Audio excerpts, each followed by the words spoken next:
Hello friends चलतु आज आम फंडामेंटल ड्यूटीज मौलिक कर्तव्य विषय में देखा मौलिक कर्तव्य कौन ता विषय में जाना ता सहित एग्जाम ओरिएंटेड क्वेश्चन आम प्रैक्टिस करवा आमर जमी भारतीय संविधान नागरिक मानक मौलिक अधिकार देती सेमती भारतीय नागरिक मान मौलिक कर्तव्य रही मौलिक कर्तव्य कौन मौलिक कर्तव्य हूँ भारतीय नागरिक मानक नैतिक दायित्व जहाद्वारा देश प्रेम एवं जातीय एकता एवं अखंडता को बजाय रखापी अंशग्रहण करते चलते पे आज आम क्वेश्चन नंबर 1 देखा देखु how many fundamental duties are there in India constitution से कही आम भारतीय संविधान में केतोटी मौलिक कर्तव्य रही ऑप्शन ए 10टी ऑप्शन बी 11टी ऑप्शन सी 12टी ऑप्शन सी 9टी एठी पिला माने राइट आंसर हम ऑप्शन बी हम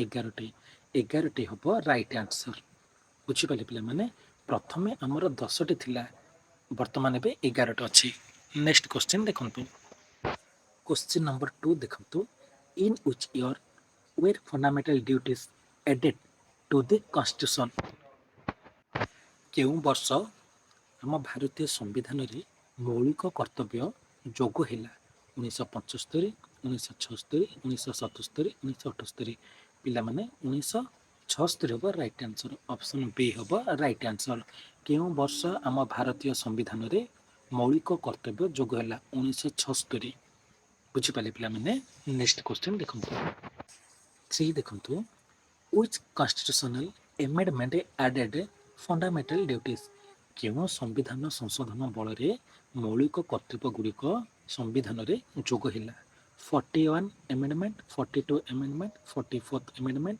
46 एठी पिला माने ऑप्शन बी हम राइट आंसर 42 अमेंडमेंट 42 अमेंडमेंट जरिया रे आम संविधान रे मौलिक कर्तव्य गुड़िक जोग है क्वेश्चन नंबर 3 रो right answer 42 amendment option B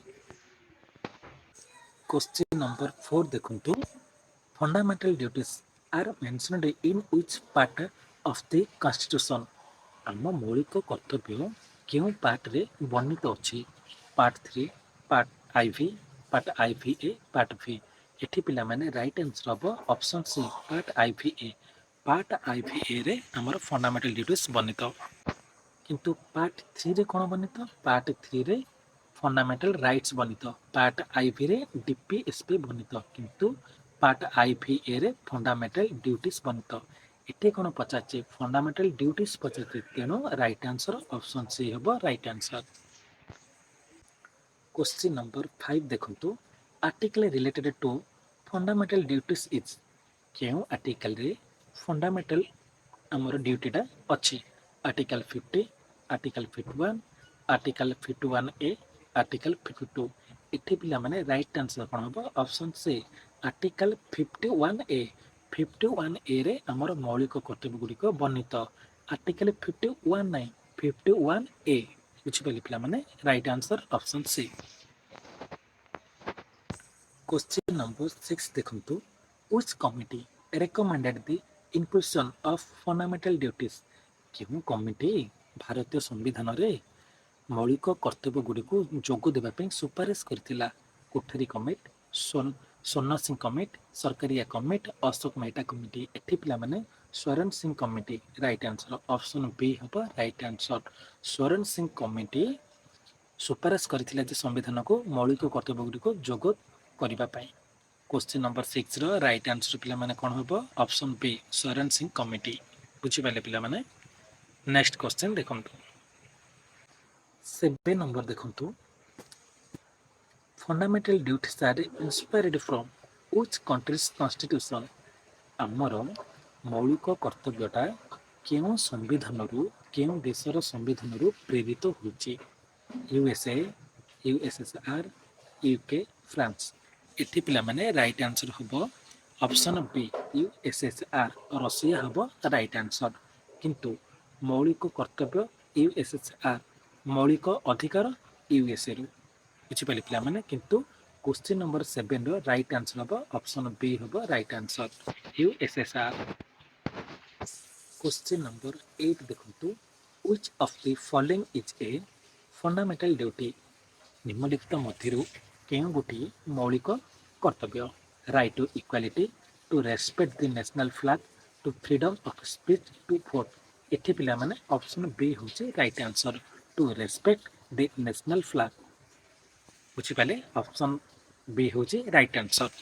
next ଦେଖନ୍ତୁ, କ୍ୱେଶ୍ଚିନ୍ ନମ୍ବର 9 ଦେଖନ୍ତୁ, fundamental duties R enforceable by law, not enforceable by law, enforceable in some cases, mentioned in directive principles।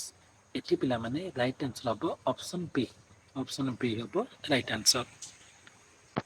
Question number 10 ଦେଖନ୍ତୁ, fundamental duties apply to government, citizens, parliament, judiciary. ଏଠି ପିଲାମାନେ କ'ଣ? Fundamental duties apply to citizen, ନାଗରିକ, citizens. Option B ହେବ right answer. 11 number ଦେଖନ୍ତୁ, which date was added by the 86th amendment in 2002? protect environment, provide education to children 6 to 14 years। ଏଠି ପିଲାମାନେ right answer. ଆମର 86th amendment 2002ରେ ମୌଳିକ କର୍ତ୍ତବ୍ୟ ଗୋଟେ aid ହେଇଥିଲା, ସେଇଟା ପ୍ରୋଭାଇଡ୍ ଏଜୁକେସନ୍ ଟୁ ଚିଲଡ୍ରେନ୍, 6ରୁ 14 ବର୍ଷ ପିଲାମାନଙ୍କୁ ଶିକ୍ଷା ପ୍ରଦାନ। ଏହି ମୌଳିକ କର୍ତ୍ତବ୍ୟଟା ଆମର ଏଡ୍ ହୋଇଥିଲା।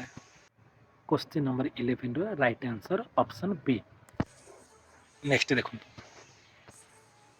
12 ଦେଖନ୍ତୁ, who is responsible for promoting harmony among people? ଏଠି ପିଲାମାନେ ଗଭର୍ଣ୍ଣମେଣ୍ଟ, ସିଟିଜେନ୍, ପୋଲିସ, ଜୁଡ଼ିସିଆରୀ। ଏଠି ପିଲାମାନେ ଅପସନ୍ ବି ହେବ right answer, citizen. Question number 12ର right answer option B, citizen. 13 ଦେଖନ୍ତୁ, how many fundamental duties were originally included? 9ଟି, 10ଟି, 11ଟି, 12ଟି। ଏଠି ପଚାରିଛି ପ୍ରଥମରୁ ମୌଳିକ କର୍ତ୍ତବ୍ୟ କେତୋଟି ଥିଲା? ଏଠି ପିଲାମାନେ ରାଇଟ୍ ଆନ୍ସର ହେବ ଅପସନ୍ ବି, ପ୍ରଥମରୁ ମୌଳିକ କର୍ତ୍ତବ୍ୟ 10ଟି ଥିଲା। ଯେତେବେଳେ ଆମର 42 ଆମେଣ୍ଡମେଣ୍ଟ 1976ରେ ମୌଳିକ କର୍ତ୍ତବ୍ୟ ଏଡ୍ ହେଇଥିଲା 10ଟି ଥିଲା।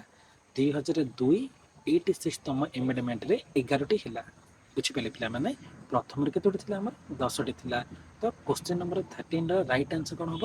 ଅପସନ୍ ବି, 10ଟି ଓରିଜିନାଲି ଇନକ୍ଲୁଡେଡ୍, ପ୍ରଥମ ଆରମ୍ଭରୁ 10ଟି ଥିଲା। 14 ଦେଖନ୍ତୁ, fundamental duties were inspired by the concept of fundamental rights, socialist principles, directive principles, equality.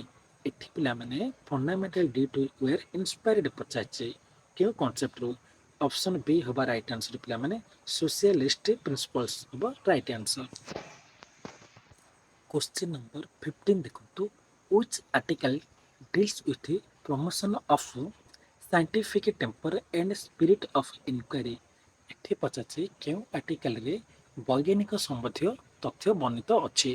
Article 51H, article 51AG, article 51AE, article 51AI। ଏଠି ପିଲାମାନେ ରାଇଟ୍ ଆନ୍ସର କ'ଣ ହେବ? ଅପସନ୍ ଏ ହେବ ରାଇଟ୍ ଆନ୍ସର, ଆର୍ଟିକଲ 51AH ହେବ right answer. 16 ଦେଖନ୍ତୁ, which article asks to protect the environment? କେଉଁ ଆର୍ଟିକଲରେ ଆମର ପରିବେଶ ସୁରକ୍ଷା ସମ୍ବନ୍ଧରେ ବର୍ଣ୍ଣିତ?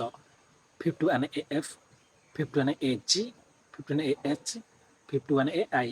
ଏଠି ପିଲାମାନେ ରାଇଟ୍ ଆନ୍ସର ହେବ ଆମର ଅପସନ୍ ବି ହେବ ରାଇଟ୍ ଆନ୍ସର, 51AG ହେବ ରାଇଟ୍ ଆନ୍ସର। କ୍ୱେଶ୍ଚିନ୍ ନମ୍ବର 16ର right answer option B, 51AG। ବୁଝିପାରିଲେ ପିଲାମାନେ, ନେକ୍ସଟ ଦେଖନ୍ତୁ, 17 ଦେଖନ୍ତୁ, to protect and improve the natural environment is a duty towards state, society, judiciary, army. ଏଠି ପଚାରିଛି ଆମର ପ୍ରାକୃତିକ ପରିବେଶକୁ ସୁରକ୍ଷା ଓ ଆଗକୁ ବଢ଼ିବାର ଦାୟିତ୍ୱ କାହାର? ଷ୍ଟେଟ୍ର, ସୋସାଇଟିର, ଜୁଡ଼ିସିଆରୀର, ଆର୍ମିର। ଏଠି ସୋସାଇଟି ହେବ ରାଇଟ୍ ଆନ୍ସର, ଅପସନ୍ ବି ହେଉଛି ରାଇଟ୍ ଆନ୍ସର। କ୍ୱେଶ୍ଚିନ୍ ନମ୍ବର 18 ଦେଖନ୍ତୁ, to defend the country and render national service is under article 51A, 51AD, 51AG, 51AJ। ଏଠି ପିଲାମାନେ ରାଇଟ୍ ଆନ୍ସର କ'ଣ ହେବ? ଅପସନ୍ ବି ହେବ ରାଇଟ୍ ଆନ୍ସର, 51AD ହେବ right answer.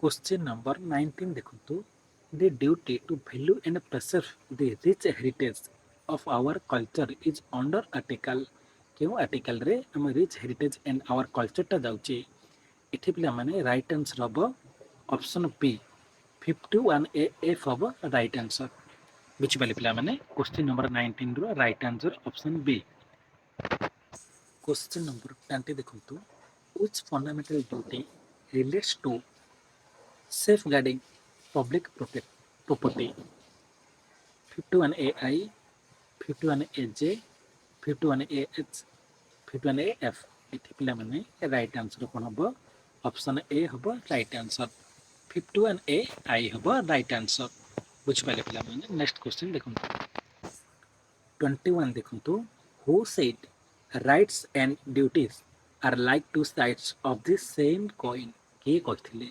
Jawaharlal Nehru Mahatma Gandhi doctor B R Ambedkar Indira Gandhi ଏଠି ପିଲାମାନେ option A ହେବ right answer right and duties are like two sides of the same coin କିଏ କହିଥିଲେ ଜବାହରଲାଲ ନେହେରୁ କହିଥିଲେ 21ର ରାଇଟ୍ ଆନ୍ସର ଅପସନ୍ ଏ 22 ପିଲାମାନେ ଦେଖନ୍ତୁ which fundamental duty is newly added by 86th amendment ଆମର ଯେଉଁ 86th amendment 2002ରେ ହୋଇଥିଲା ସେଥିରେ କେଉଁ ମୌଳିକ କର୍ତ୍ତବ୍ୟଟି ଯୋଗ ହୋଇଥିଲା education of children protect environment respect national flag promote harmony ଏଠି ପିଲାମାନେ ଏଜୁକେସନ୍ ଅଫ୍ ଚିଲଡ୍ରେନ୍ ହେବ ରାଇଟ୍ ଆନ୍ସର ଅପସନ୍ ଏ ହେବ ରାଇଟ୍ ଆନ୍ସର 22ର ଅପସନ୍ ଏ ହେବ right answer education of children ବୁଝିପାରିଲେ ପିଲାମାନେ 23 ଦେଖନ୍ତୁ 23 ଦେଖନ୍ତୁ how many articles in part IVA ପାର୍ଟରେ କେତୋଟି ଆର୍ଟିକଲ ବର୍ଣ୍ଣିତ 1 2 3 4 ଏଠି ପିଲାମାନେ 1 ହେବ ରାଇଟ୍ ଆନ୍ସର ଅପସନ୍ ଏ 24 ପିଲାମାନେ ଦେଖନ୍ତୁ fundamental duties are similar to fundamental rights directive principles state policy judicial principles ଏଠି ପିଲାମାନେ fundamental duties are similar to option B ହେବ ରାଇଟ୍ ଆନ୍ସର ଡିରେକ୍ଟିଭ୍ ପ୍ରିନ୍ସିପଲ୍ସ ହେବ ରାଇଟ୍ ଆନ୍ସର 24ର ରାଇଟ୍ ଆନ୍ସର ଅପସନ୍ ବି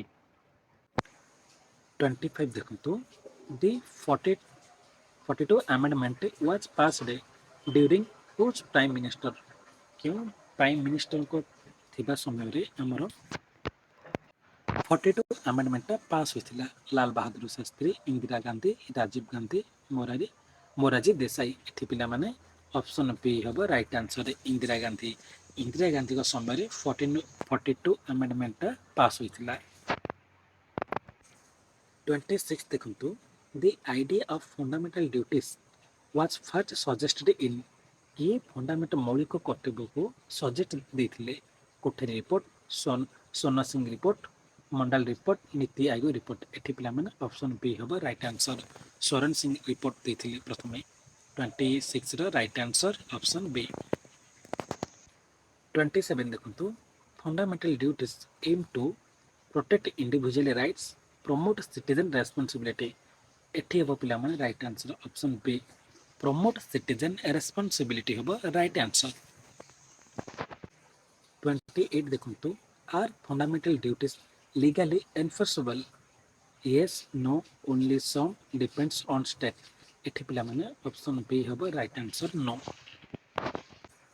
29 ଦେଖନ୍ତୁ ପିଲାମାନେ which of the following is not a fundamental duty ନିମ୍ନଲିଖିତ ମଧ୍ୟରୁ କେଉଁ ଗୋଟାକ ମୌଳିକ କର୍ତ୍ତବ୍ୟ ନୁହେଁ ପିଲାମାନେ ଏଠି କ'ଣ ଅପସନ୍ ବି ହେବ ପିଲାମାନେ ରାଇଟ୍ ଆନ୍ସର ପେ ଟ୍ୟାକ୍ସ ଏହା ଆମର ମୌଳିକ କର୍ତ୍ତବ୍ୟ ନୁହେଁ